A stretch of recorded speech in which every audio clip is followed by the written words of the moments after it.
Bonjour. Bonjour.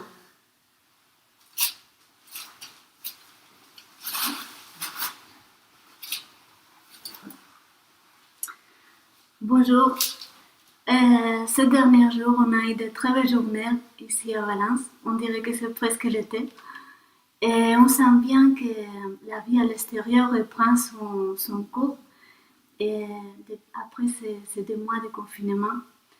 Et comme la plupart d'entre vous, je me demande comment ça va se passer cette transition et quelle va être la suite. Et, il y a quelques semaines, en parlant de la joie qu'on peut éprouver dans des actions quotidiennes toutes simples comme se laver les mains, j'avais partagé avec vous un poème que je récite à chaque fois que je me lave les mains. Puisse-je servir à tous les êtres en leur offrant et pureté. Et en réfléchissant à ce que ça peut signifier et comment le mettre en œuvre, on avait parlé que offrir quelque chose de bon, de pur aux autres, c'est pas une chose qu'on peut faire avec la volonté. Ça se dégage d'une pratique profonde et constante. Et on disait aussi que peut-être ça pourra être une attitude adoptée avec urgence. Donc, ce poème m'a accompagné tout au long de ce confinement et m'a donné une direction que je voudrais garder à l'esprit. Nous allons bientôt rentrer à la Demeure sans limite et notre monastère à l'Ardèche. Et ce lieu, il nous donne l'occasion de réaliser ce vœu dans le concret de la vie quotidienne, à travers sa scène, à travers l'attention portée dans les activités quotidiennes, que ce soit au potager ou dans la cuisine, ou en faisant des ménages, en mangeant dans les bols. Nous avons l'opportunité de nous donner complètement à chaque moment. Et c'est comme ça qu'on apprend à ouvrir le cœur et à nous tourner vers les autres. Donc, faire de notre vie une offrande, donner le meilleur de nous-mêmes, avoir cette disposition à offrir quelque chose de bon, de bien, de beau aux autres. Voilà ce que je nous souhaite à nous tous par la suite. Merci beaucoup. Merci.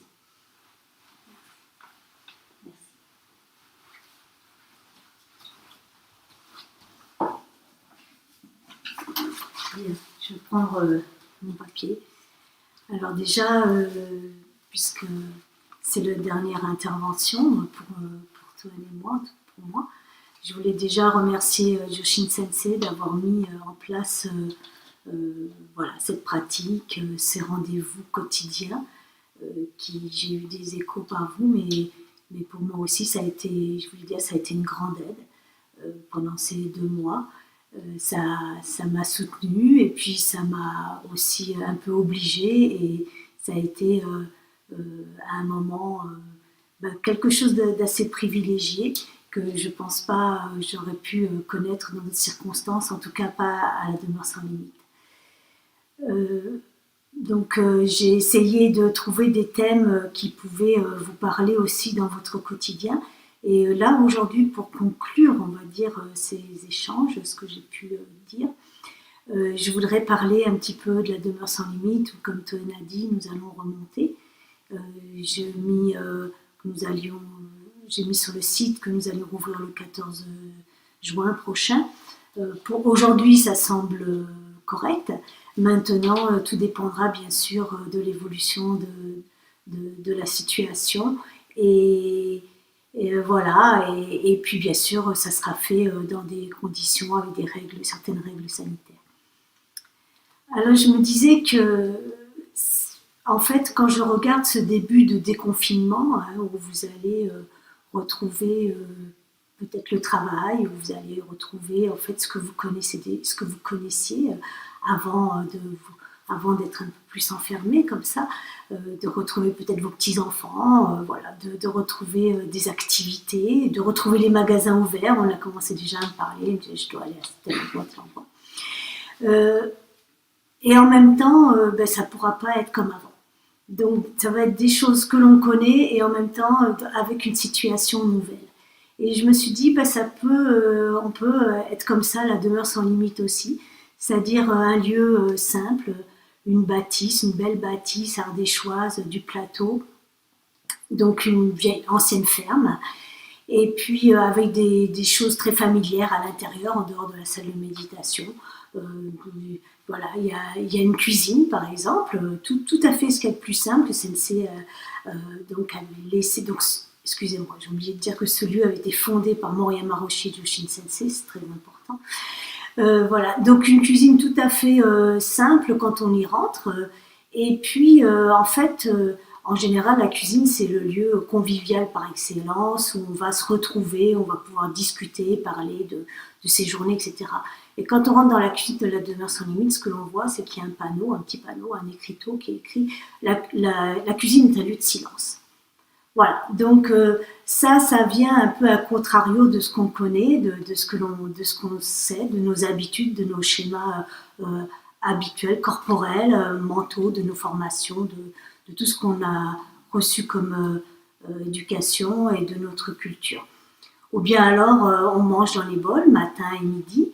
Des bols, je pense que la plupart d'entre vous en ont, vous en avez chez vous, mais on le mange dans les bols d'une certaine façon, avec des codes. Donc tout ça, ça fait que on peut être un petit peu désorienté, un peu déstabilisé par ce qui est vécu à la demeure sans limite.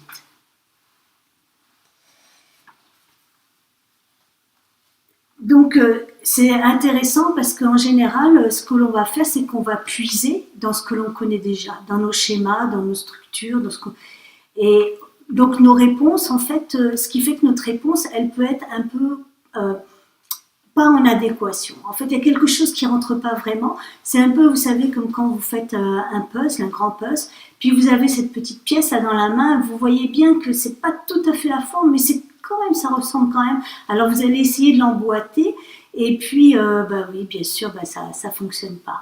Donc ça, c'est vraiment, voilà, comment on essaye de mettre nos schémas, ça veut dire on est tourné vers soi, on essaye de mettre ce que l'on connaît dans quelque chose que l'on ne connaît pas. Pourtant, ça pourrait être simple, hein, il suffirait de faire juste un pas vers l'inconnu. C'est ce que j'appellerais un changement dans la continuité. Mardi, j'ai lu un texte de Maître Wanshi et j'aimerais juste reprendre un tout petit passage. Wanshi dit « Vous devez avoir l'esprit ouvert, cet esprit illumine tout subtilement et correctement. Alors vous pouvez immédiatement percevoir, répondre et être en harmonie avec les événements. » Cet esprit qui illumine tout, cette clarté, je dirais, c'est Zazen.